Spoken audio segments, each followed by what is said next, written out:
distances in no-gi, okay?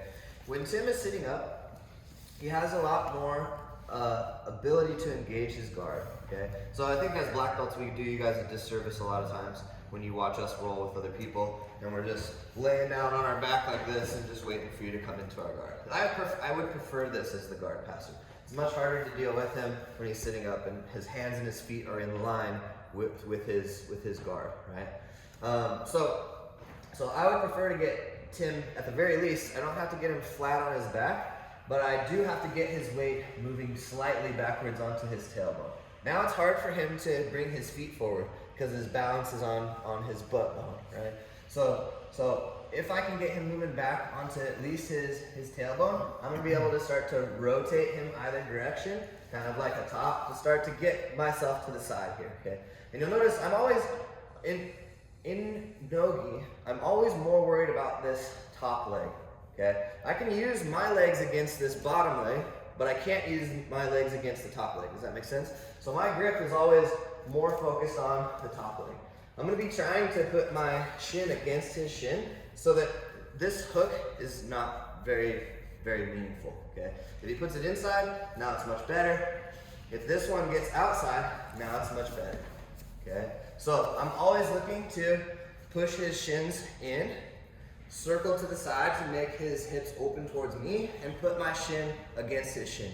When I put my shin against his shin, it's not a good hook, and he has to create space here. If he doesn't create space here, I'm gonna put my other shin in front and start to just pass the bottom leg, right? So this is just called Shin-to-Shin, okay? When I'm using my hand on the top leg, I'm not necessarily trying to force his leg open. I'm only trying to follow his leg, okay? So don't start doing this, because now it's easy for him to flick his foot.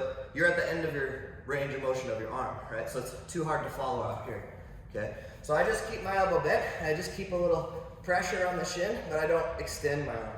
I keep my shin in, and I'm looking to kind of pin this knee to the ground, okay? Like I said, if he just stays here, it's pretty easy to start to make just a little space, bring my knee inside, and start to bypass his guard with my top leg, okay?